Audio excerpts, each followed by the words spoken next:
I think what I'm going to do is pull my shade down so that way it doesn't affect you guys. That way if I have to turn.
The Dorkening and all affiliated shows are not intended for anyone under the age of 18. The following may contain discussions or scenes that have adult situations, graphic violence, nudity, strong sexual content, and graphic language. This show is intended for mature audiences only. Viewer discretion is advised.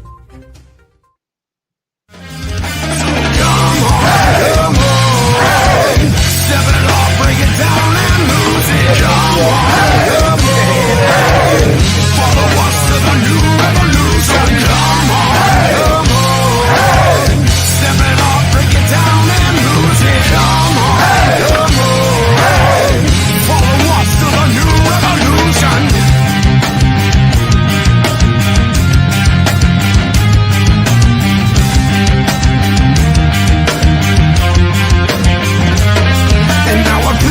At this battle I am never losing. I'm choosing to ignore the cuts and bumps and bruises. I'm cruising through these haters, leave them looking stupid. They foolish if they think they'll ever hear my conclusion. I'm through with all these my dramas and their excuses. I'm bruising eagles left and right every time I do this. I'm shooting for the top, no I'll never settle what you did. The future's in my hands, my grip will never lose it. My crew is ready to obtain the absolution, removing any doubt that we was ever fooling.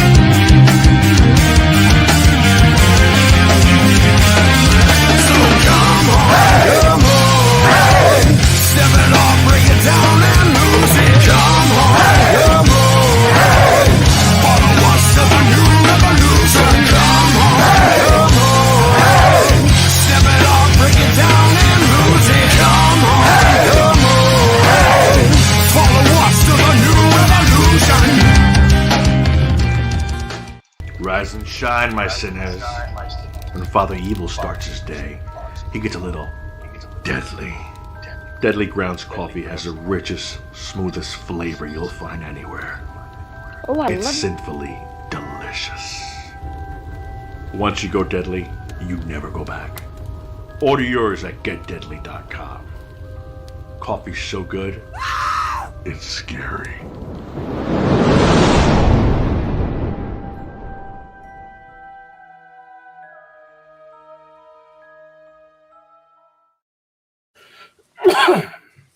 Helps if I'm not on mute. Yeah, that works. Yeah, here we are. Welcome to Still Toking With, and we have an awesome show scheduled for you today. But as always, Benjamin, how's it going, my friend? It's going. How are you? Doing fine. Jeffrey. Hey. How's everybody doing out there? What's today? Today's March 10th, right? Is it March 10th? Yes, Yeah, March 10th. Mario Day. Where Mario Day? Yeah. What the hell is that? March 10th. MAR10 is Mario. Oh, I'm not. I didn't know that. That's one of those geek nerd things, I guess. Yeah, apparently. Wow. Okay, I did not know that. Yeah. So tomorrow in the Northeast, if you live in the Northeast, it's going to be a beautiful day. It's supposed to be awesome. I'm looking forward to spring. I need to get the fuck out of this house and enjoy some nice weather. Yeah, Saturday is supposed to be like 60. Tomorrow's supposed to be 60 something, I think. Wow. You Nice. guys are hilarious. And we're going to be stuck in a truck. Well, yeah, but guess what? Hey, Ben, guess what? We can roll the windows down. We're going to have the windows down. Do we have to wear our masks? If the windows are down? I'm just asking. Fuck no. What are you, fucking kidding me? Jeffrey, would you like to introduce our awesome guest this evening? Yeah, let's see how bad you can butcher the name. Well, I've been reading it. I wrote it down. I wrote it frontwards, backwards. Can you pronounce it though? Well, I know the first name's Alicia. Correct? Correct. Correct. I believe the pronunciation of your last name is Allain. It is. Or if you're a coon ass, it would be called Alain. But yeah. And to Americans, it would be Elaine. Allain. A coon ass. A coon ass. Now, before we went live, I talked about a monkey's backside of a monkey's ball sack. Right. We're not going to go there. We don't need to go there. Wait, what were you discussing while I was getting the drink? You missed the drink. It's right. Right. So, Look at we got Leo to turn red in the first 30 seconds of the show. Yeah, I know. At least wait for my rum and coke to kick in. That's great. So, welcome. Thank you. Nice to Why see you does guys it again. say who's A coon Glenn? ass? Who's Glenn Morshower? I don't know. It just popped up on her name bar. All right, well, we know who she is, so. Yeah, no. Well, quick question. I think you moved from your phone to your computer, right? I did. Okay. Oh, okay. No, I'm gonna kick this. Other You know one. why? Because it's easier on the it's because it's going to be a longer segment. It's easier to do on the computer. So the last person who logged in on your computer to StreamYard was Glenn Morshower. There we go. Probably was an actor that Now we it's had. fixed. There you go. It's Now me, it's dude. fixed. It's okay. I can be Glenn. It doesn't matter. I mean, Well, it was the Morshower that had me confused. less shower. Sorry, I had to. You teed it up. I did it. Sorry. It's going to be one of those shows, folks. That's what I do. When is it not one of those shows? Have fun. That's true. But we want to thank you for joining us tonight, Alicia. We really do appreciate that. My pleasure. Taking time out of your super busy schedule, as we were talking about backstage. But let's kick off with learning a little bit about what you do as far as a production standpoint goes. What I do today, or as in a daily basis, or do you want to give me what's the specific question? Oh, Okay, man. I You want have specific one. questions? I You know, have- I'm that type because I'm a multi. So I would be considered as Robert Evans would say, either a maestro or the ringmaster. So it's kind of the world I sit in. So I do a lot of different things. So I do have a question. I believe it was 1991. Uh-huh. There was a film called Leather Jackets. Oh my God, yeah. Okay. I just want to know what jingled. What jingled? I did. I don't know why back then. I guess because I was like 18 or 19 starting in the business. So every time I get a hair job, because I start off hair and makeup. You they said would always, hair. You said hair, right? Yeah, and Okay. and I did both. I did hair and makeup, but they would always ask me to be in a movie. It was the funniest thing. So I did that film, and I was Jingles, and I had to kiss DB Sweeney at the time, and that was a whole lot of drama back then too, because Fonda was dating the director, but having an affair with DB Sweeney. But I was Chris Penn's date, and I had to kiss DB Sweeney. All odd. It sounds like a Jerry Springer show. Right? And then I did another movie right after this. If you do a little bit of homework, the next movie I did.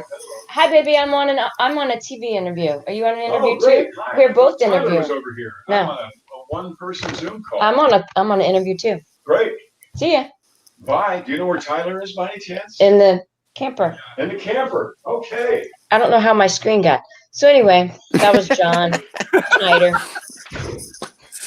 Well, there's your answer. John popped in, Leo. Yeah. Right? A cameo. He didn't even realize it. See? But after that, I did a movie. You have to look this one up. And this one was like, I was so excited. This is me like going on a squirrel. So we were at the Magic Castle Hotel because I would live in Louisiana and I would go and stay and I would rent a place back then. And I would stay by the month and I couldn't afford to stay at the Oakwood Apartments. I had to find something inexpensive. So I would stay at the Magic Castle Hotel, which is right there on Highland Road, where right down the street, Janis Joplin had shot herself. It was like these four little complexes that were famous. So this guy comes in, director, he's interviewing me to be a hairstylist, and he's reading this, looking at me, and he goes, "You got the job." And he goes, "And I want you to play the part of Susan." And I'm like, wow, this acting thing is like pretty easy, man. And I'm like, Yeah. sure. So, and the name of the script, I was just excited to get a hair job. I was excited that I was working and I could pay my rent. And then, so I'm reading the script, and the script is called Caged Heat. Mm-hmm.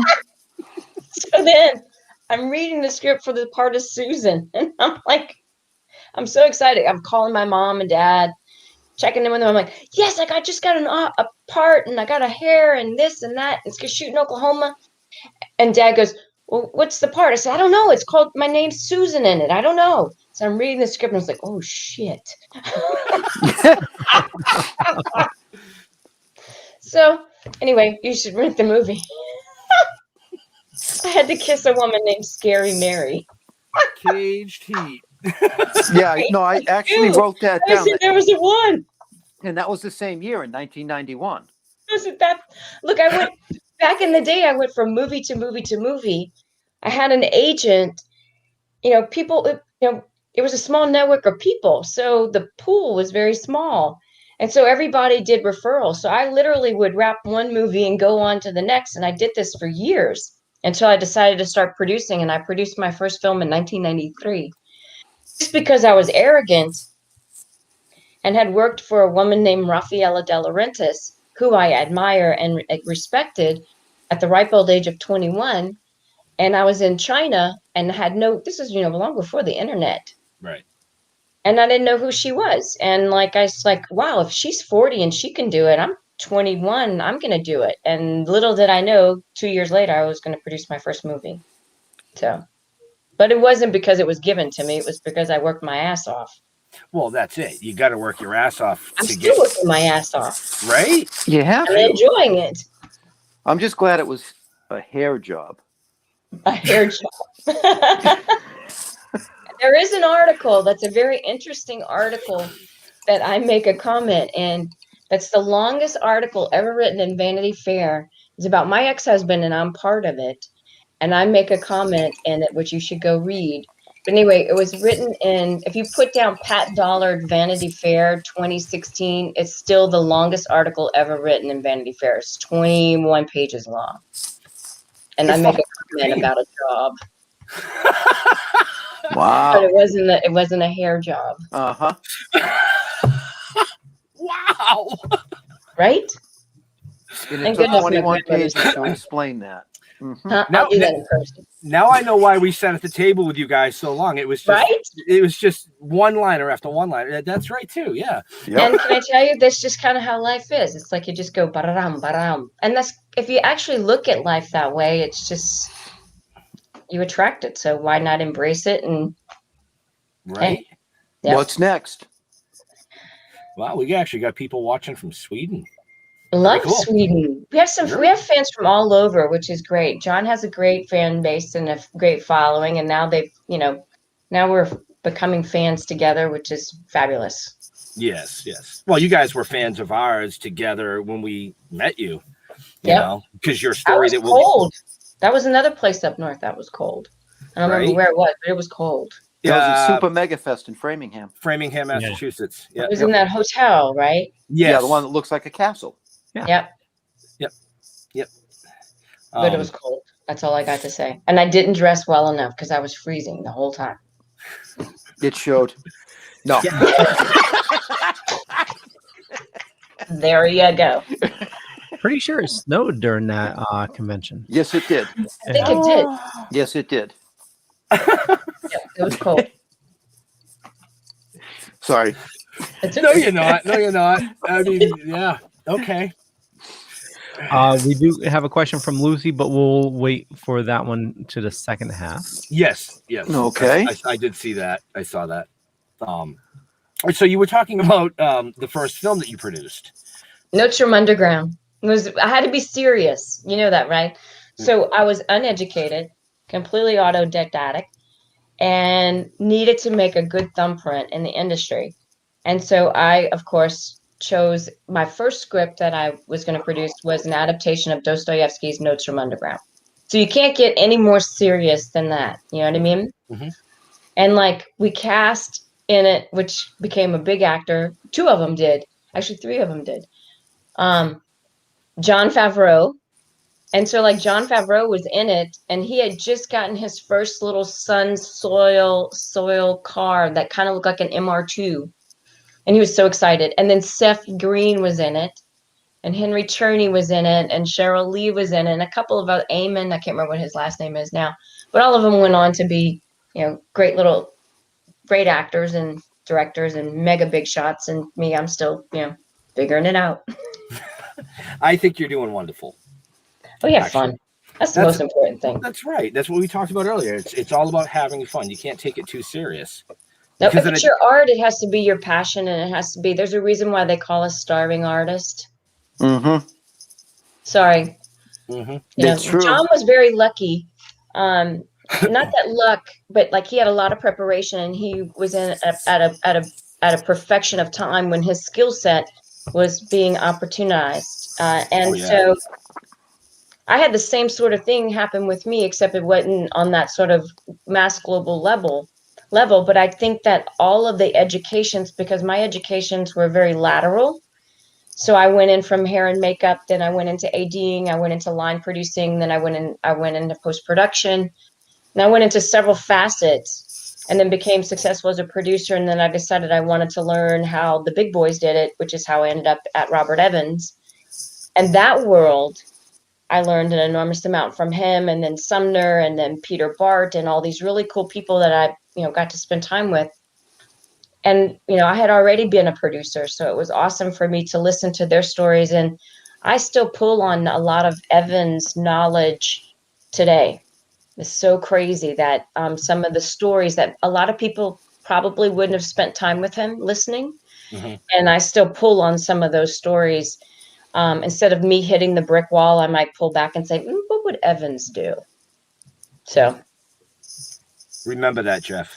Don't Right? hit the brick wall. Pull back. I've hit the brick wall enough now. It's like now we're driving. So now we're doing dirt track racing. And we're speeding and drifting on dirt tracks. So there's a big brick wall that I'm constantly aware of. And I'm just glad we're going to be able to have the windows down driving tomorrow, so you don't have to lick. There you go. See, we're already in the 70s now. So we're laying out in the sun and getting tans already. Okay, now I'm jealous. Now Oh. I'm jealous. Well, I mean, for us, I mean, we were at the beach last week, and it was, I think it was like almost 50 out. You know, it's almost swimming weather. I could not be in a swimsuit. I'd have to be full jacket, sweatpants, and a hoodie. It's like, no way, Jose. It's all about what you're accustomed to. Correct. But and you guys can't handle 100 degrees. Want to bet? Yeah. 100 You want to bet? Yeah. Oh yeah, absolutely. Yeah, Jeff and I probably could. You know, I mean, it's been so bad lately that what we've been watching is this house buying in the Caribbean. Just because it makes me feel warm. Right? My only challenge with that is that you still have to fly outside of the country, and I still don't trust that 100% yet. Right. I think Florida, man. You can go Florida. to the U.S. Virgin Islands. That's not out of the country. I think Leo should just buy a yacht and take us all on a cruise. There we go. He looks like he could be the captain, right? Look at him. I mean, he captains this.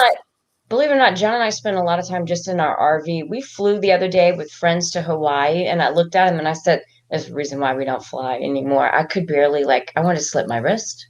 And there was nothing open in any of these, I don't know if you guys realized that, 5 years ago, the airports turned into shopping malls. Yes. The whole wild and cool and groovy thing. And then all of a sudden it's desolate and you can't even get a cup of coffee now. And I don't know how in the world. I just don't get it. Right. Well, that's why they make you be there 2 hours, 3 hours early.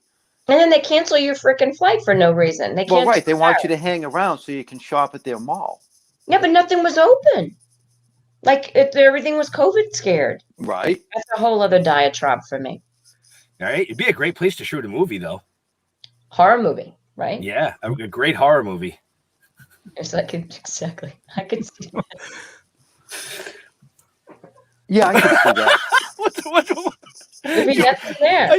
What were you doing? Walking Dead. I mean, Night of the Walking Dead or whatever it was called back in the day. Yeah, you film right when the red eye's coming in. You got your zombies right there. Right?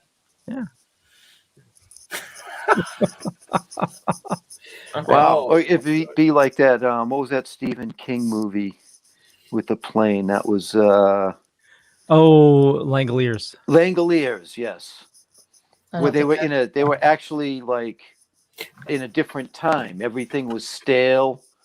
Oh yeah, they Yeah, I'm more like a 1970s chick. I'm like Soylent Green kind of a chick. That we all eat people and we're all people in 1984. So I probably didn't do the Stephen King things as much. She got you on that one. Sorry. Yeah. Moving forward now, Jeffrey. There we go.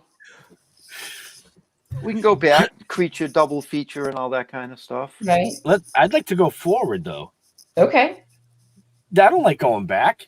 Why do I? No, but history's good to know. History is. If you don't know history, then you're doomed to repeat it again. Right? That I agree with. Well, speaking of history. Speaking of history, go ahead, Leo. Speaking of history, you revisited a classic, Smokey and the Bandit. That was an homage, yes. Yeah. Yes. What was great about doing that and Stand on It is what you're referring to. Yep. Is an homage to Smokey and the Bandit, but it also has nuggets of Dukes of Hazzard in there. So if you're a Dukes of Hazzard fan and you are a complete fanatic, you know where the little nuggets are that John put them in there. And the next one is called Poker Run. And so Poker Run picks up where we left off in Stand on It, which is the homage to Smokey and the Bandit and the nuggets of Dukes of Hazzard. And we embrace a couple of other movies. In this new movie, we're embracing a movie called Rat Race. Oh, yeah. It's a Mad, Mad World. Yeah. A little Wild, Wild West. And, of course, you got to have a little Cannonball Run in it. Wow. No, So that that's the sounds next fun. one, right? That That's the next sounds one. fun. But Stand on It is what we did, which was our homage to one of my man crushes, I think it was a lot of man crushes, was Burt Reynolds. And also Jerry Reed. Are you kidding me? I'm like, Jerry Reed is man crush too. Yeah. We got that. You got that trailer queued up there, Leo? I do. Here we go. We bet that you can't drive to Austin, pick up 400 cases of Yeller Local, and have it all back here within 24 hours. That was a movie, and in the movie, it was 28 hours. Got yourself a deal. Pilot, fill my thermos. Let's haul ass. Got the one and only Frosty, the you-know-what here, Duke boy. Come on, son. We're burning daylight. We got to get back, win the bet, collect the money. So stand on it, son. Teach you to run a red light in my town. He is very good. You are really bad. You know the back of his truck says ROY. The name is Roy and I like to drive. Get in, why don't you? Oh, you're cute. And you're young. You got something I want. And I'll chase you to hell and gone to get it back.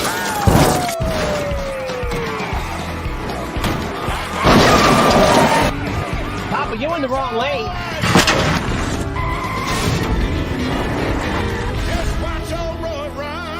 What we're dealing with here is a total lack of respect for the law. I like to drive. You're driving me crazy, son. So Stand On It is available on VOD and physical media. And the cool thing is, if you order online, I believe you can order a autographed copy as well. Mm-hmm. Yep. So we, John and I, we're all in. And so we finance, write, produce, direct, did our stunts. All the stunts are real stunts. I doubled Mindy. I did all the driving for Mindy that's in the movie. Wow. Yeah.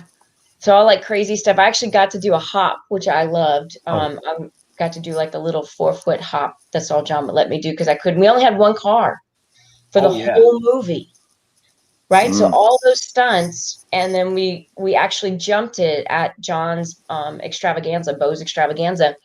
And James, I can't remember James's last name right now. Anyway, jumped the Tickfaw River. And that's actually was the inspiration, I think, behind us doing the movie. I text our parish president, and we're parishes in Louisiana still. We're still in Napoleonic Code, thank God. So anyway, I texted him. I said, hey, is there anything illegal? Because I have to check because I do a lot of things on the property. And I'm like, is this illegal? So anyway, I texted him. I said, hey, is it illegal for me to jump a car from one side of the river to the other side of the river? We own both sides. Because I didn't know if there was a thing. Because sometimes I get in trouble for stuff. And I'm like, so anyway, he goes, no, there's no law against that. I was like, great. And he texts me back. He goes, why are you asking? I said, because we're going to do it at the next festival, which is going to be in the next movie. You got a problem with that? And he's like, nope. So we did it. We jumped it 150 feet. Wow. And then the car still ran. Wow. And we're using it in the next movie. How crazy is that? One car. And who actually jumped the car? James, and I can't right now for the life. James, and he's going to kill me. I can't remember his name, but John's stunt double back in the day, one of his stunt doubles, but one of his dearest best friends, Jack Gill, was James Smith. Sorry, there you go, James Smith. There you go. But How Jack could you forget Gill, Smith? Smith is like such a basic name. You know how many people we have in our life sometimes, and my brain is older. Oh, I hear that. Sorry, but Jack Gill doubled John and did all those great stunts. And Jack comes down and helps us every year with the festival. And we love Jack Gill. And he's married to a beautiful woman named Morgan Brittany. And she's still as stunning as ever. And she, we all grew up watching her. So anyway, that's a little history tidbit thing. But we do fun. We have a good time. We're a bunch of rednecks. Redneck is good. I don't mind that. Good time, yeah. Redneck is good. I told you also I'm a coon ass, so that's a big difference. You have to Google that one. Coon ass. Coon ass. It's a southern thing. Google it. I will. Yep. Sorry. Because I'm curious. Yep. And he will too. He will too. I will. I will. Because there's a joke. It'll be the next segment. We'll do another segment just on that. You know, just exactly. There's a joke in there somewhere, kind of like furry monkey balls. Oh, Right. Jesus. So, yeah. Hey, Leo. Yeah. Do we have a commercial to play? We And do. some Do you want stuff? me to? Do you want me to play the teaser as well? Yes. Okay, Please. sounds good. So as always, the Dorkening Podcast Network, we have an awesome sponsor, Deadly Grounds Coffee. They make the best coffee you'll ever have. Little mom and pop shop right here in Connecticut. But you know They what? rock. I've actually had their coffee. Oh, nice. Yeah, they do all the conventions. It's amazing coffee. We met them several years ago, and I loved their coffee. I actually used to have it shipped, and then something happened, a flood or I don't know what happened, but it rocks. It's great beans. Totally. Yeah, Right. I love it. That's why they became a sponsor, because I was buying so much coffee from them. But well, here's a zombie talking about coffee. Everyone thinks because you're a zombie, you don't know good coffee. Well, they're wrong. There's only one brew that gets my seal of approval. Deadly Grounds coffee is my guilty pleasure. The aroma is so intoxicating. It brings all of my neighbors out of the woodwork. Deadly Grounds coffee. Coffee to die for and zombie approved. It's good to get a little deadly. Use the front door! Oh, they're so disgusting. So head on over to getdeadly.com. There's information and show notes down below or above. And also Ben and Jeff are working on something that's totally awesome. Take a look. Well, they have.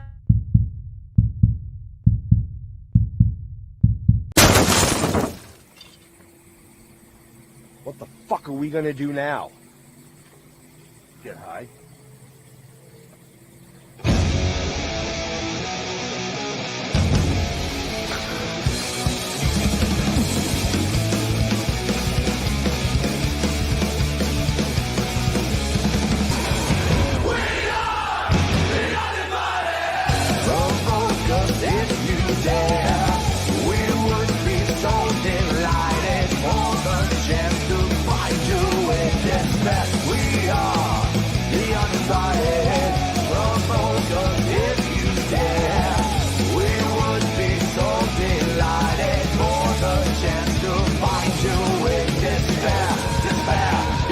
It was more fun that way.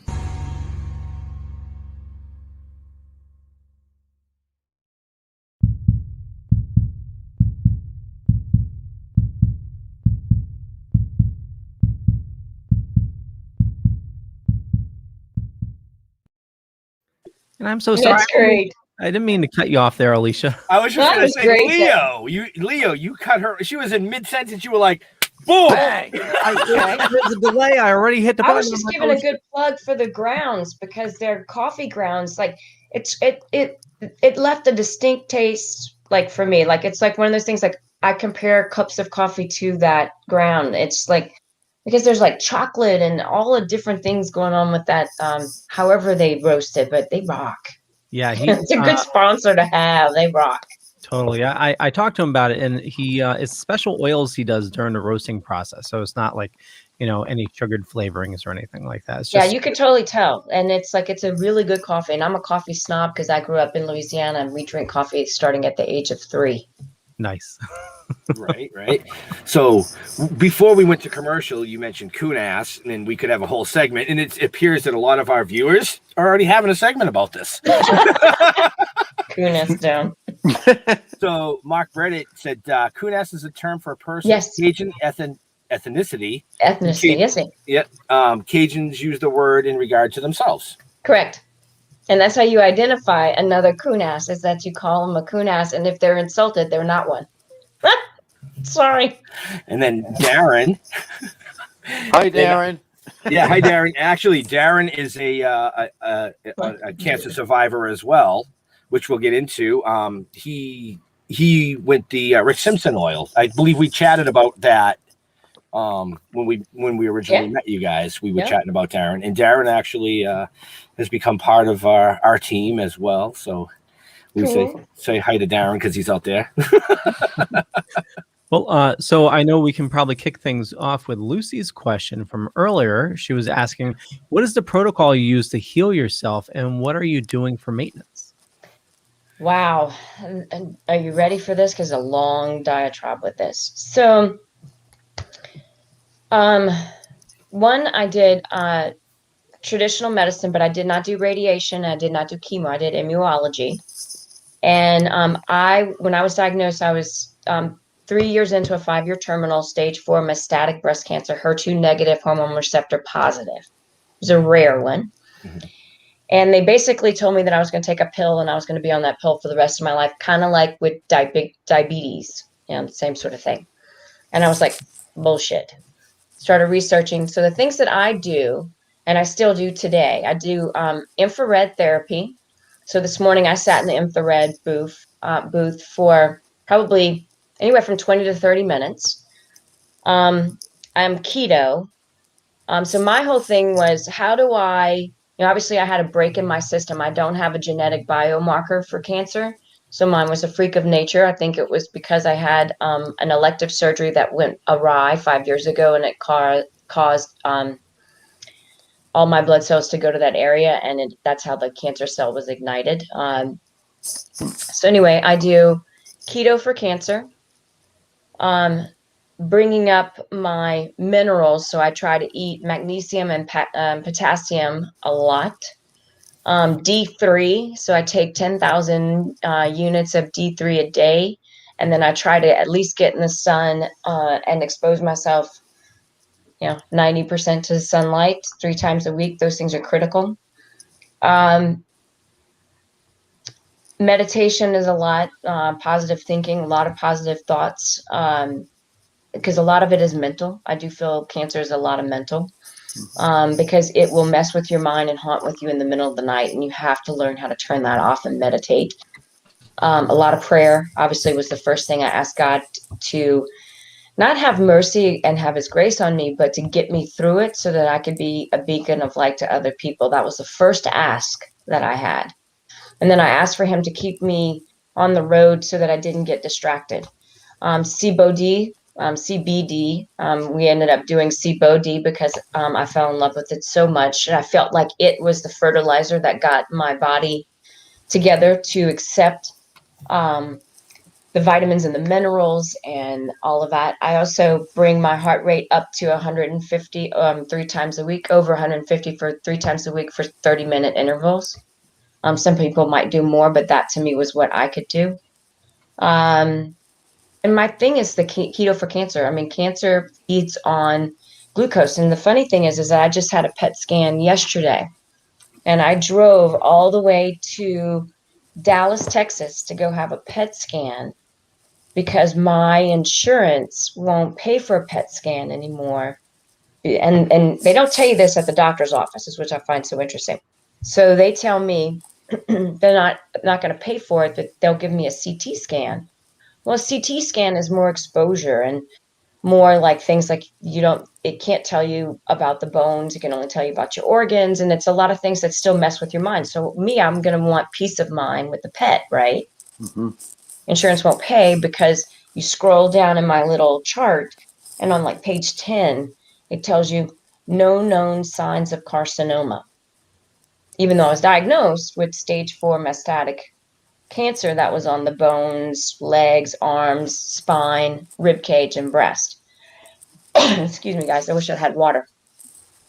So anyway, I've had 4 clear PET scans. You would think that they would want to keep me clear because whenever I'm not clear, it's costing probably $20,000 a visit, with the Ibrance and, the meds and everything.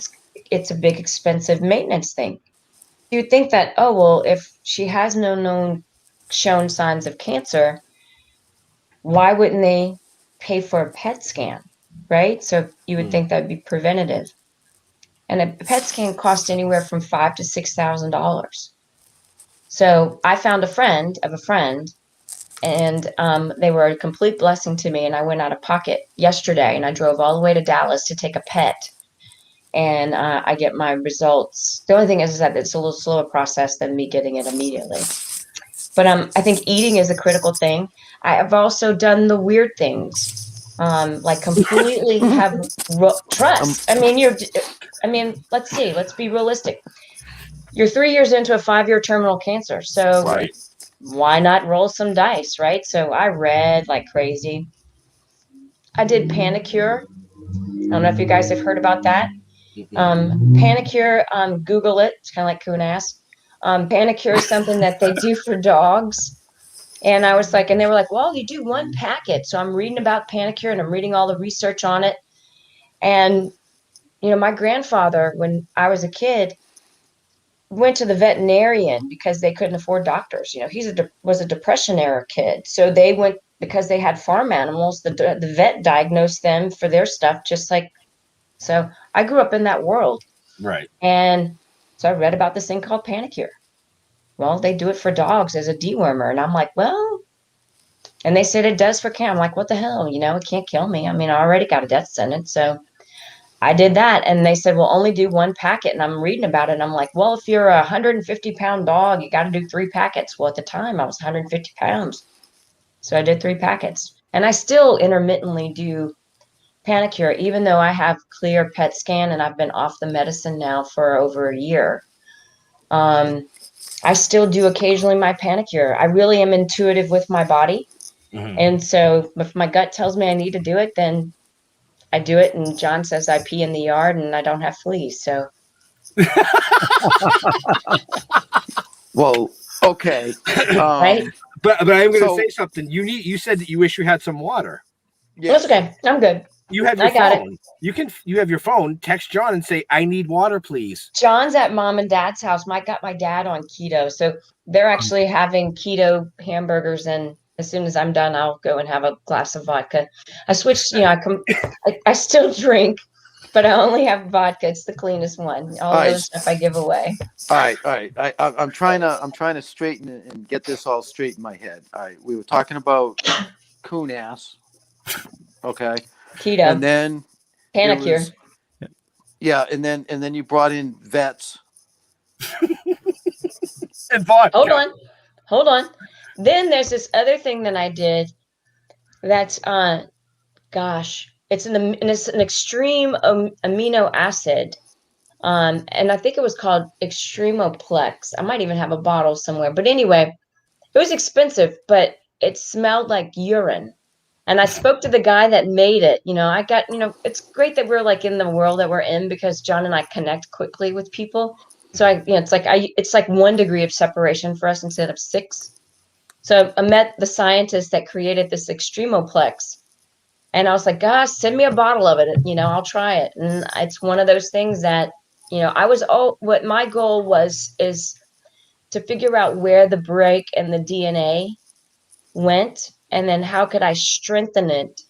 And then now my job is to keep it strong and not allow myself to go back to where I was. And I do that through diet and through amino acids and vitamins. And occasionally I take the Panicure. It ain't going to hurt, right? Okay. And I do my SIBO-D. And actually, we have our brand SIBO-D, and then the same brand that represents us launched one for Winona Ryder. And I actually endorsed hers now, too, just because if you don't like ours, go try the other one. Hers is lavender and mint. I mean, you can't go wrong with that. So if you don't like ours, it's apple pie moonshine. Sometimes people don't like to rub apple pie moonshine. To me, it didn't make a shit. So ours, I do it orally and topically. Wow. Okay. Yeah. I do the topical because, one, it's great for pain. Because I have mastotic, I still have like issues where I hurt. And then also because it was breast cancer, so I rub big I live by this stuff. If it came in big old tubs, I'd use it all the time. Now, do you use a salve or do you use like a roll-on kind of a thing? It's a so salve. that's Winona. This is Winona's. And it's I wish I had ours with us, but this one's hers. And I use that, and then I use the oral. Okay. Okay. So I'm a fan of the roll-ons for my sciatic back pain. I use the CBD roll-ons. Yep. Yeah, I like the you call it a salve. Salve. Oh, it's Slav. Okay, we call it a balm. Okay, balm. Balm. Yep. Same thing. So yeah, I like it because I actually get my massages done with the balm. So whenever I have a deep tissue, which I try to do once a month, so I get lymphatic drainage. Oh, that's another thing I did. So lymphatic drainage massages, and also, believe it or not, you ready for this? Colonics. It's the shit. Colonics. Google it. It's like Google it. Well, when she was talking about, coon ass and vets, it brought me back to when I had one of my previous dogs and I had to pop the anal glands. That's TMI. Yeah, a little bit. That's what they make vets for, man. But I do save money. colonics. I agree with that, because I will diagnose and go get stuff from the vet, like whenever and I hate to go on this thing, but when the COVID happened, I called my vet that happens to be in the horsing world and asked if he had a certain type of medicine that helps horses breathe. And he said yes. And I said, I need some for a horse. Vets are very resourceful. Sorry. Yes. They really are. I think they have to be. Yes. But I did do colonics, and colonics are critical. Like now that I just did a PET scan, I'm going to do a colonics next week. And so it's a cleansing, and then I get into a very strong probiotic. I think everything is in the gut. Everything is related to the gut. So that's my 2 cents. And I'm always reading. There's another book, How to Starve Cancer. That's another book that I read. I'm a big fan of that. They have a Facebook page. I'm always on that giving advice.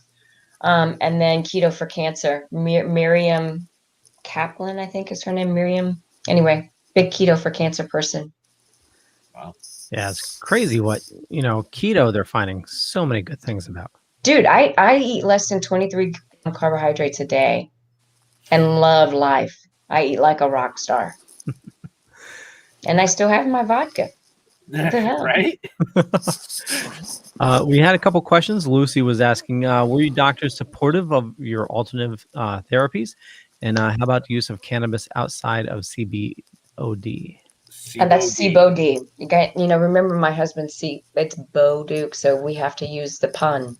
Everything's Bo. Yeah, and Brian Mays just piped in the comments and said the website, which you can find in the show notes up above or down below, depending on where you're watching or listening to us. I got you, Leo. Don't worry. Thank you. Brian, did you see I gave a plug also for Harmony? Or I don't know if you guys had to change it, but Winona's. But so to answer the question, my oncologist, I've had not until I've gotten until MD Anderson have any of the oncologists agreed with the adjunct therapy. And they're the first, and I think they're the only hospital that I know of from doing research that they are the pioneer in using adjunct therapy. And I think that my doctor is Dr. and is a fabulous man, and he uses Western and Eastern philosophies. I also did acupuncture too. So that's another thing that I do to release toxins out of the body. I've always wanted to try acupuncture. I love it. I'll stab you with a bunch of needles. Right? Yeah, I bet you would. I love it. It's actually addictive. So would my wife. It's it's actually addictive when you do acupuncture, because it releases heat off the body that you don't realize that you have. It's crazy. Wow. Yeah. Really? Yep. It's great. But Winona Judd is not Winona Ryder. There you go. I screwed that up. I'm sorry, Brian. It's Winona Judd. I'm getting old. That's what happens. Wasn't Winona Ryder like a shoplifter? Yes. Sorry. Oh, don't be. I just call a spade a spade. That's what my memory is. Right? See, Brian, right? This is why we wanted Alicia and not John. Just right? kidding. John has to play politics. I don't. I'm the rebel. See? The name of my company is FEFEA. FEFEA. Right. FIFA? How do you pronounce that? It's an acronym. It's FIFA, but it's an acronym. Can I F-bomb? Yes. Oh, yeah. Okay, so my old boss used to say this word all the time. And I was always the one that was, I was called Jimmy Cagney with Evans. And they would always call me that as soon as I walk in the room. How's my Jimmy Cagney? And then we would be getting away with stuff. And he'd look at me and he goes, fuck them all. And I'm like, so that's the name of my side company is FEFEA. And so when I was qualifying for insurance the other day, they wouldn't qualify Maven, which has been around since 2002 because of the word entertainment. And I said, well, I have another company we can use. We'll use that one. And I gave her the acronym and she comes back and she goes, can I ask you what that means? And this is little polite lady on the computer. And I said, how are you good with cuss words? And she goes, I'm all right. And I said, it's fuck them all. Wow. Right? Wow. Hey, I love Pops. it. I love it. Pops, really? Alicia, how did you find yourself on a stream with these guys? We were in another chat room. We just stumbled along each other. It's because I'm an extreme pain in the ass. That's why. Sorry, Brian, but I am. We had a very nice visit with them a couple of years ago in at a 2019. convention. Yep. Yes. That's right. Got to sit and chat. Drinks and chatted. We had a martini and chatted, and that was a wonderful experience, and we learned a lot about you guys. Yeah, and we've been trying to get you on the show ever since. Yeah, and that was at the beginning, right? That was at the beginning of my diagnosis. Yes, it was in the middle, I believe. It was 2019. It was towards the end of 2019. Yep. At the end, so I was just at that point in time the PET scan. So before I was like a lit up Christmas tree everywhere. Yeah. And when I met you guys, it was isolated to one portion that was questionable. So I was a red and orange Christmas tree to a yellow orange one spot in one of my breasts. Mm-hmm. That's how quickly it was turned around. Mm-hmm. Right.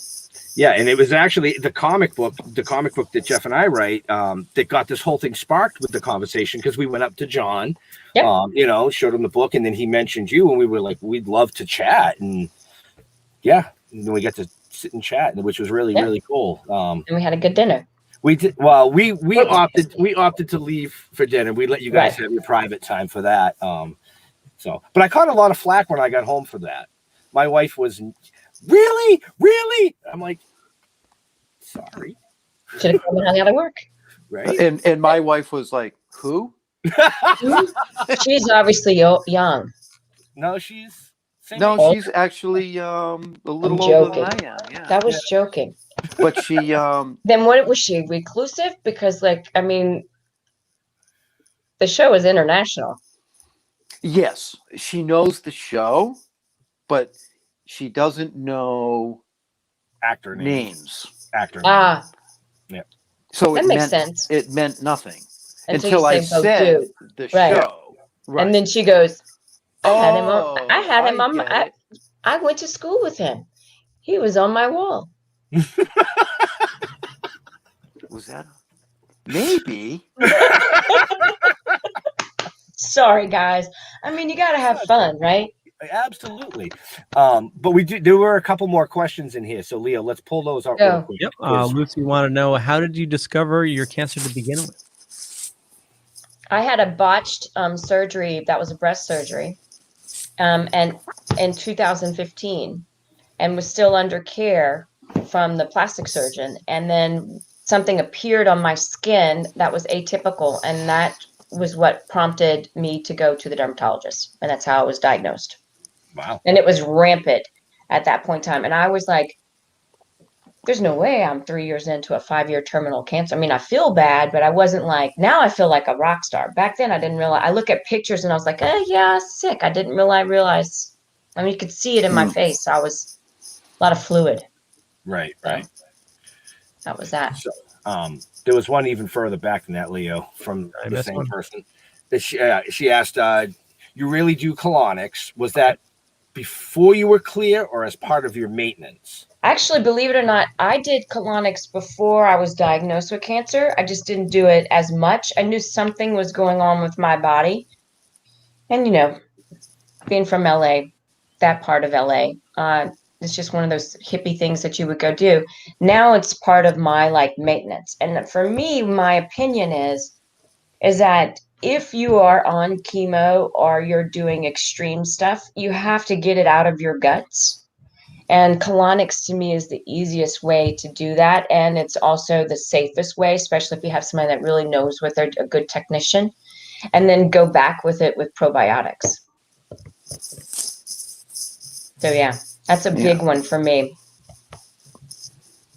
And the CBD is like, CBD or CBD oil. Obviously I love ours, but huge thing for us. Huge thing. I think I was doing it when I was at the height of my cancer. I was doing my dropper 3 times a day. Now I do it mostly in the evening. Right. But when I was full on like this, 3 times a day. Okay. And I use mine in the morning. Yeah, I looked at it as that I was trying to get my body to absorb as much as I could. And I felt like the CBD was keeping me level enough to where I was taking in a lot of stuff, not only meditation, but vitamins and minerals. I felt like it was something that was keeping my ground fertilized. Mm-hmm. So it's, enough for us to get passionate and get involved with the brand. Right. So that's how much I loved it. Yeah, and believe in it. And I have my mom on it. I have everybody. And now we have the bub. Yeah, Jeff and I both are on a CBD regimen. I think we talked about that as well when we met. And I'm still on it. I still do my droppers in the morning, my droppers in the evening. I feel great. And running down the bottom of the screen right now, I love that. That's great. We have the John Schneider CBD.com and the Winona CBD.com, because in the comments, the awesome Brian Mays just put in a promo code. So if you use promo code Toking, you'll save. What? I didn't know if he wanted that public or not. He said just for you guys. No. Oh, go for it. What the hell? He put that in the public chat. Okay. That wasn't a message. Okay. Well, I didn't want to say it. No. It was a mistake. He's saying just for your guys, right, Brian? So that means just for your fan base. There we go. Okay. And it says use promo code Toking and save 20% off any purchase of either brand. Wink. So, and that could be, if he meant it just for us or for everybody viewing it, that might only be for he's meaning it for your demographic. If not, he and I will go head to head later about it. But I think he's pretty cool. Okay, I'm going to take advantage of that because I want to try it. Yeah, so am I. Absolutely. Yep. Absolutely. So, but yeah, it was Leo. It was in the group it wasn't private, so I just. If not, I'll jump on the sword. I'll take this one for the team. There you go, people. she's taking it for the team, right? So get out there and check it out. Let us know what you think. I'm gonna. Does John take CBD? John takes the CBD too. He's also into the rub too. We both take it. It sits in our bathroom vanity. Very nice. Right nice. after brushing your teeth. Wow. Yeah. See, I keep it on my nightstand. Yeah. Do you guys let it? I let mine sit for a little while under my tongue. Yeah, absolutely. Yeah. Yeah. I try to let it dissolve as much as I can before I swallow. Yeah. Yeah. I usually go about two minutes. Yeah. Your choice to forgo radiation and chemo, was that obviously the right choice? Okay. Yes. And I'm going to share this with you. I feel like, and this is my opinion, I feel like the machine is constantly trying to pull you back into it. And because I've gone to so many different oncologists, there is no magic wand. So educate yourself, read as much as you can, get in chat groups, because I can tell you all of us are trying different things and all of us are sharing things. I just happened to find what worked for me. But for me, I run like a perfect example. The woman that gave me the deal on getting the PET scan is also an oncologist and breast oncologist. And she said, well, now that you don't have cancer, you should cut your breast off. And I went, no. And the reason why is that if I was diagnosed with breast cancer, wouldn't that be the first place it would show up again? So why would I cut something off and then I'd have to wonder where it's at in my body? We already know it was metastatic, right? Mm-hmm. So we already know it went all over. Mm-hmm. So if it's not indicate, and if the last place they saw it was in the one breast and now it's no longer there, wouldn't you bet more that it would show up then there? I'm not a doctor. Right. But for me, I'm like, I don't know. I think I'd like to hold on to what I have. Plus, why would you open me back up and risk anagenesis happening? That's the word I couldn't think of before. So anagenesis is whenever the body goes into shock and it sends an enormous amount of blood cells to an area. And my problem is that I had 2 holes from a botched surgery that the body wouldn't heal. So the blood was going in that area. And I think that's how I got it. That's my belief system. So why would I expose myself to making myself have an unnecessary surgery? Right. Wow. So that's mine, but that's me. And I read a lot. And that's the empowering thing, is that when you learn that the doctor, there's a reason why they call it a practice. There's a doctor's a practice, a lawyer's a practice. If they knew, then cancer would be cured. Right. Right. True. Wow. Absolutely so why true. is not knowledge power now? I actually read an article this morning. This is just show you that a lot of things that I read.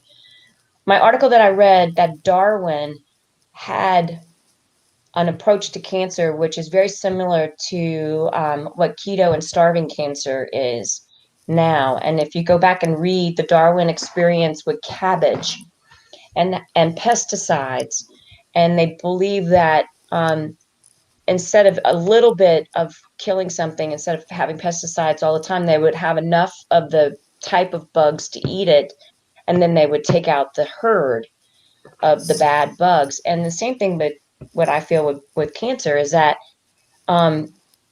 if you stop feeding it what it wants, it's going to turn its blood source on where it's getting it from, and you're going to starve it. And then you continue to build up your DNA. So that way it doesn't have an opportunity to spread. So I do believe in a lot of that. And that's stuff that, like, I've read books from the early 1900s on cancer. And I think that we had, there were things that were there before the FDA came in. And I do feel that hemp, and I do feel that alcohol, I do believe a lot of things before the FDA came in and Big Pharma came in. There were things in there that probably could help.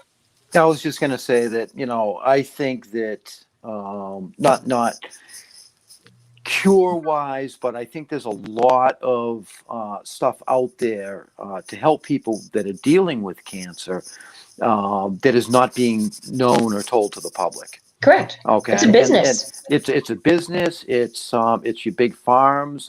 They want you to take as many pills and drugs that they can manufacture.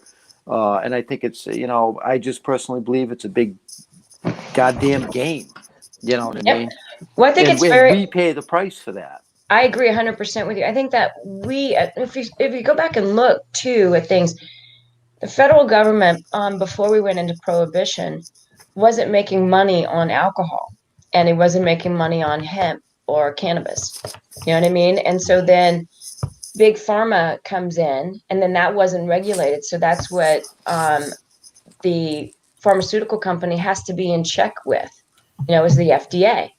And of course, they didn't have their hands in the alcohol back then. Alcohol back in the day was used, believe it or not, by hairstylists and barbers to extract for apothecaries the herbs to help treat you. The reason why the barber pole has red and white on it is because they represented bandages, because the barbers were leeching. If you go back into the late 1800s. And I think it's real interesting that, alcohol was something that our government didn't have its hands in, and apothecaries had to start withering on the vine. So then we got into chemicals, and then we had to have pharmaceuticals. And then, of course, the check and balance was the FDA.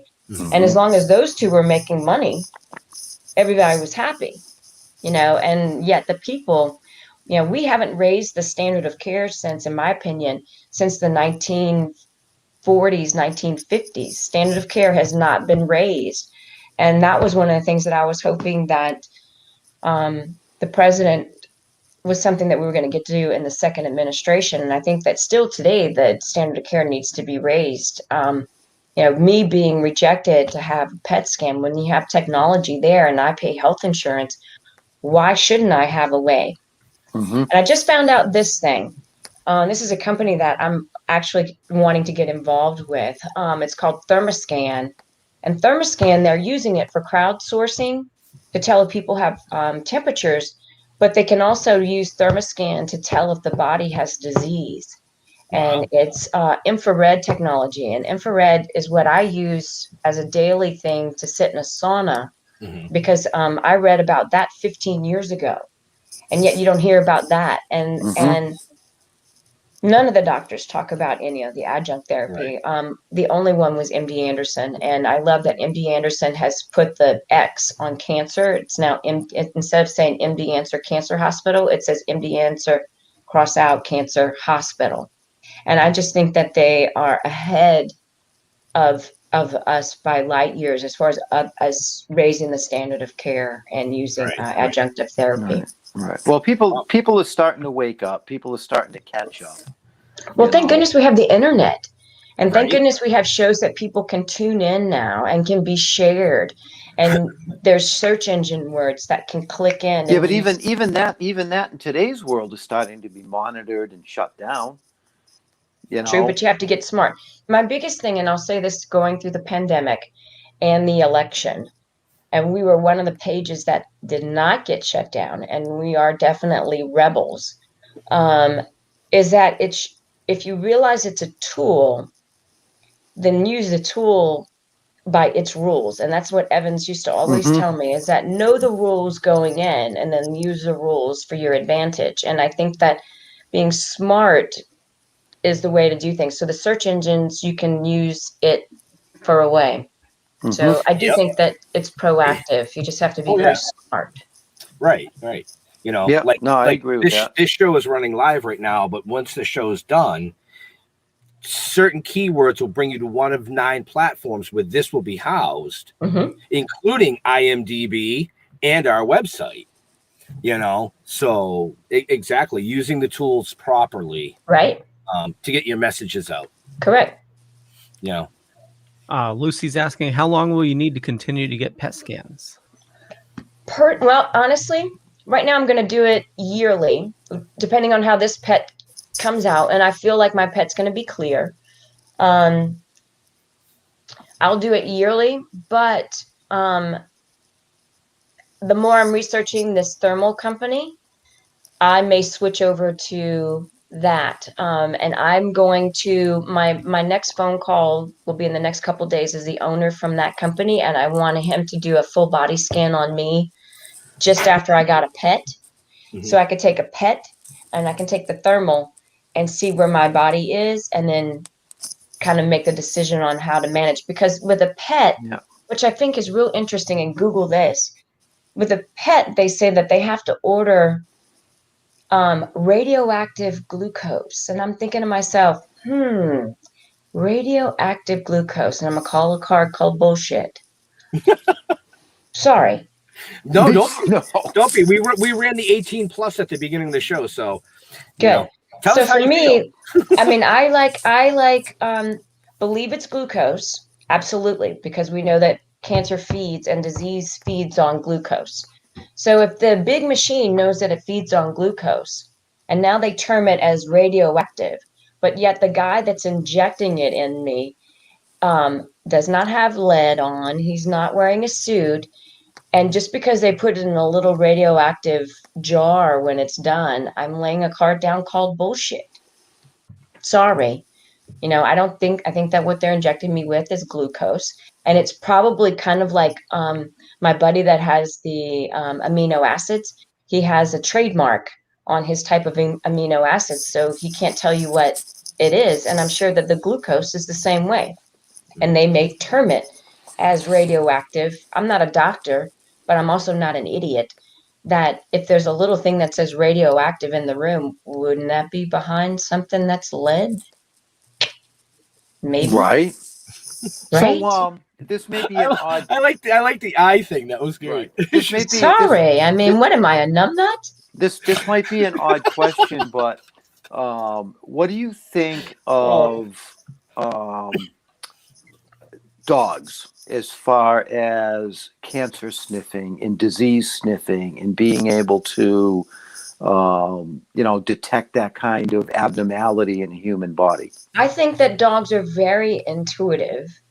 And I think if it's a dog that's trained for something like that, just like you have a dog that's trained for picking up on drugs and stuff like that, I think that a dog could pick up on something because they're going to pick up on an activity of body functioning harder. Like you can look at pictures of me before and you could tell that I was sick. Now I look back at it and I'm like, oh yeah, I can totally see I was bloated.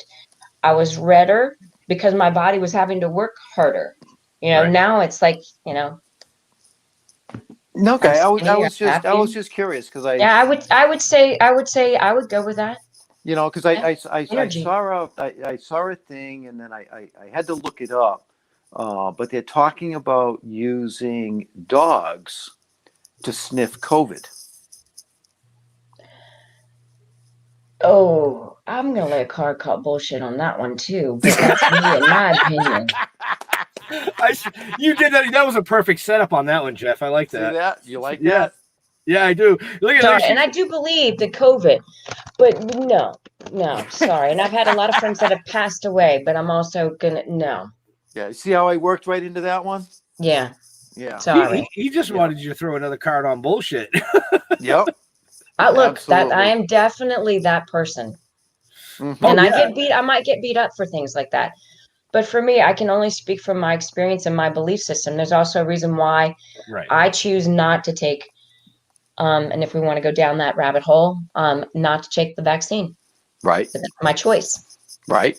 Just like I choose not to continue to take medicine that I don't need, even though Big Pharma said I needed to take it because I was diagnosed a certain way, even though the PET scan says there's nothing there. And this is what the scare tactic was. This is the funny thing. Oh, well, if we tell you have 10 million cancer cells and I could cure 90% of them, you have 1 million cancer cells. And at first that scared the shit out of me. Mm-hmm. And then I started doing the math and I was like, aren't we born with cancer? So if you can clear, I think he said 99%. He said, so if I can clear 99% of your cancer, would you risk the other million cells if you had 10 million? And I said, at that time, I said no. Now knowing from 2019 to 2021, hell to the yeah, would I risk it? I risk it every day. Right. And I eat right. And I try to be a good steward of my body. And I'm not on that medicine anymore. That was compromising everything. And I do my blood work. I do my blood work monthly. And I think that's a critical thing. That's part of my choice of still staying in the machine, is that I still go and do my blood work. Right. Yeah, every time I go to the doctor, they can't figure out what the fuck is wrong with me. Oh, it's a mental thing. I don't think anybody will ever have that. You stepped right up there and I had... It's like, this is going on, this is going on, this is going on. Yeah, well, all your tests are negative. I don't know what to tell you. You might want to see this specialist. And it's like, you know what? Go fuck yourself. Yep. Don't get sucked into the machine. Unless you have like a broken bone or really something serious. Diet is a lot to it. And what you put in. Remember, there's that simple thing. You are what you eat. Right? There's a lot of little things that we learned as a young kid that we've somehow forgotten. Mm-hmm. I also try not to eat hormone-based foods. I really do try to eat clean as much as I can. Try really hard to stay away from hormone-based. I eat cheese and stuff like that, but that's it morphs. I don't drink milk. I drink half and half, and I drink whipping cream. So, but wait a minute. You don't drink milk. You drink half and half. Yeah.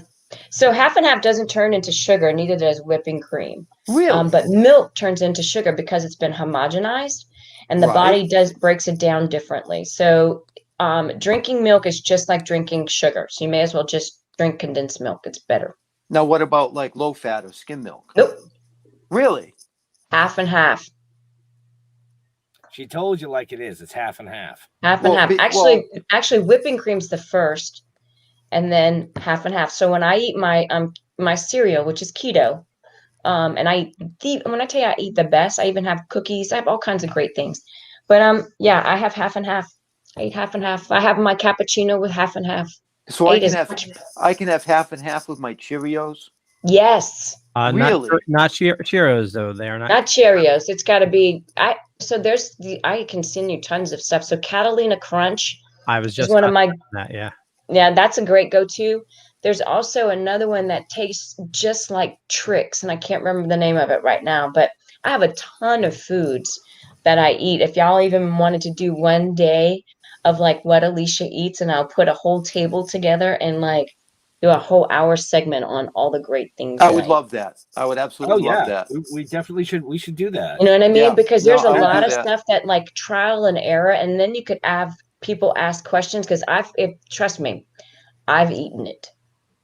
I have tried. I have ordered. I have done. And I can give you a thumbs up and a thumbs down. There's a lot of stuff I've eaten. Leo, that'd be a great show because you do keto as well. Yep. You know. Yep, I'm down with doing that. I'd have to have a little bit of prep time. I would have to do it like after extravaganza and like let's prep it. And that would be a critical thing because for me, it's not about just cancer. It's about diabetes. It's about disease, and it's really getting your body in check. And we've forgotten how to eat. And I stopped the other day. I got a big old slab of smoked pork that I'm gonna cut into my bacon, and I'm having bacon and eggs tomorrow morning with my keto bread, my Dave's 1 gram sugar bread that I love.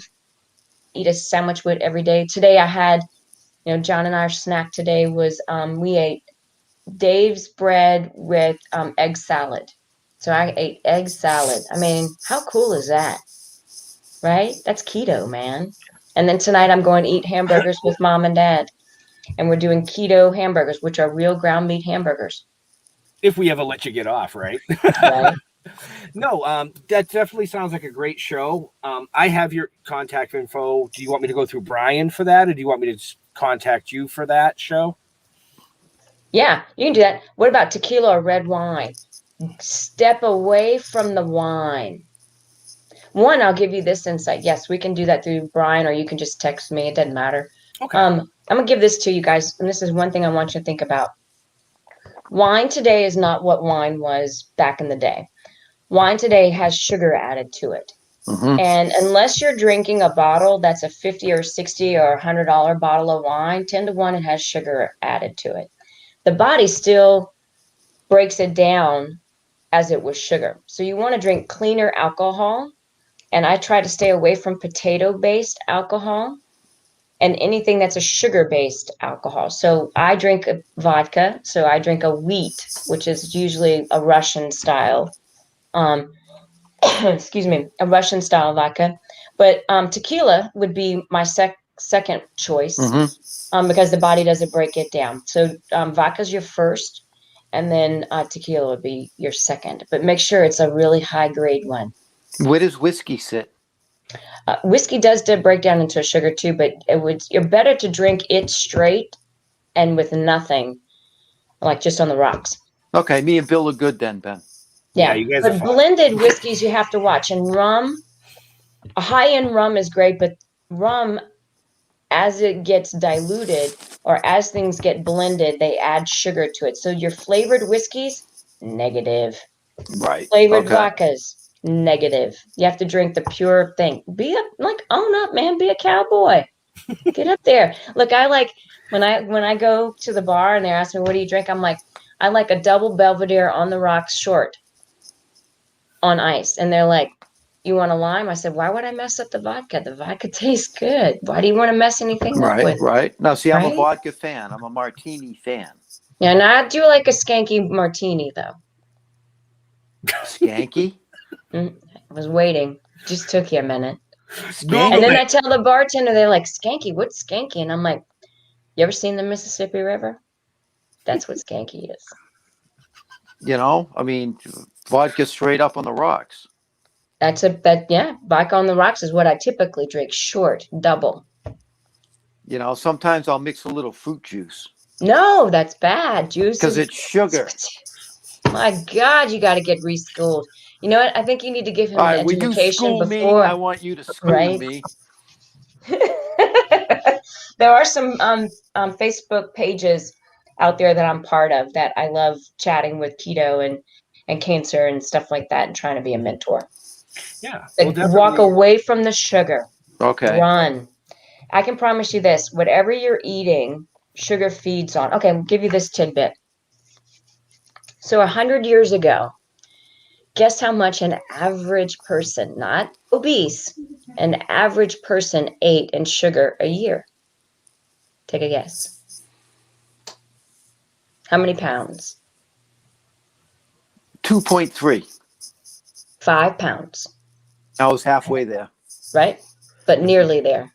But no, it doesn't count. Only in atom bombs and horseshoes. So anyway. So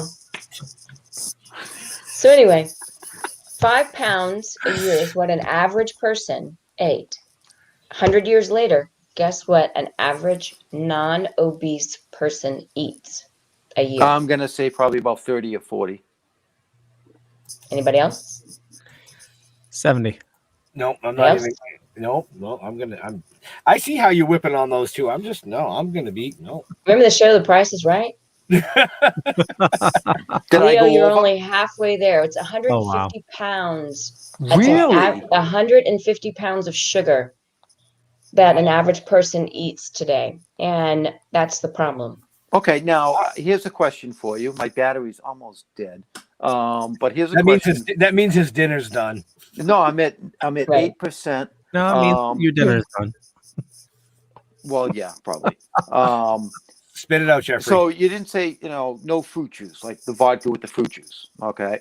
Now, That's what good. about real fruit? Not for cancer, not for disease. Not for me. I do believe that fruit does have and I will occasionally have a little bit of fruit as a treat, like maybe once a week or once every 2 weeks. But no, I'm hardcore keto. So keto, the body turns everything. So what you want to do is shift your body from a sugar burning machine to a fat burning machine. And the fat burning machine leans you out. And then the disease, in my opinion, starts to go away. And then once you get healthy, it's okay if you have a handful of blueberries or a handful of strawberries. I always thought that was healthy.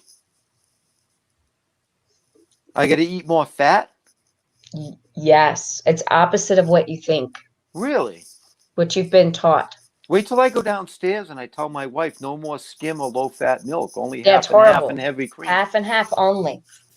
And whipping cream. Okay. And monk fruit is the fruit of choice. I don't like Swerve because it's still alcohol based. And I don't trust it 100% than I do monk fruit. There's another one called breadfruit that's off of the Hawaiian Islands. I'd love to just do a 1 day. Sugar with fiber added is much better. It depends on where it comes from. But I would love to do a whole like you are what you eat thing. Okay. I have an app. I scan everything. Yeah, we're gonna have to do that. We're We'll definitely gonna have to do because that. I'm looking right now for this show. Anyways, for this show, at the earliest is like mid-May that I can even book right now. Cool. Then we should just put it, and then that way it'll give me time to prep. Yeah. And then you guys could have things to ask, and then hopefully you guys would have read or peruse a keto book, so we all speak the same language. Well, that's why I have that backdrop. Jeff. Now, what have you replaced noodles with? Oh my God, there's a bunch. Can you hold 1 second? Oh yeah. Hold on 1 second. Well, I mean, you could do the show. Okay. So I'm literally at 3%. I know. We'll let her show the noodles. That doesn't sound right. We'll let her show the noodles, and then we'll get Leo to wrap it out because he's got another show tonight. Dude, okay, real quick. So one thing that's really great is that you can eat I eat pimento cheese and celery and like all this like great stuff that I had the other day, dill pickle dip. You know, I scanned it and it's an A, and I'm like, man, this is freaking rocking. You know, it's like I have my little Melba toasts that are keto Melba toast, and I just dip and eat my fat bombs. I eat like crazy. Okay, so palmini's great, but you have to cook it a little bit longer and saute it in butter. Is that the shiitake? This is actually hearts of palm. Oh, nice. These are great. And then, but that one, it comes out a little crunchy, so you cook it a little bit longer, but these rock right here. Miracle, yeah. And these are like, they're soft already. And this one's a spinach miracle noodle. Whoop, whoop, where am I? Right there. I love spinach. Now the miracle these are soft and they're not like crunchy. You know, the palmini is great, but it still has a little bit of a al dente, a little more extreme al dente. But these other two are really super cool. But I could sit there and talk food all day long, keto. Oh, we will definitely set So we are going to definitely do that. Leo has another show tonight, so we're going to get wrapping up. Do you have I a have question, to go eat, Leo? Mom and Dad. I know. Leo, did you have a question? No, I was just going to say the miracle noodles, that one is the shirataki, right? Mm-hmm. Yeah. Yep. You ever mess with the shirataki that like Oh, mushroom therapy is another thing we didn't even talk about. That's another part of adjunct therapy. Yeah, buddy. Yes. Oh, no, can't do mushrooms. No mushrooms. Have fun. No, I can't do mushrooms. No. I was just going to say the miracle noodle is great because they like take out the odor of however you say it, the shirataki. But shirataki. Yeah, but if you get it with with the odor, oh my God, you got to cook it like 5 times before it's edible. Dude, put butter on it. You know, with keto, you can have as much butter as you want. Kerrygold, yeah. Yeah. Half and half in butter. It doesn't get any better than that. My wife is going to hate you. Sorry. But anyways. All right, guys. It was great. Leo, thank you. I want to thank everybody for watching. Definitely check the show notes down below or up above, depending on where you're watching or listening to us. And also if you head on over to John Schneider CBOD.com and use code Toking, you'll get 20% off. And I want to thank everybody for watching. For me, just Google Leo Pond. You find a bunch of stuff. Could be true, could be not. I'm not going to say which is which. But what is true, I run the Dorkening Podcast Network. Over 30 shows on the network. A lot of awesome stuff. Head on over to thedorkening.com. And Alicia, where do you like people interacting with you?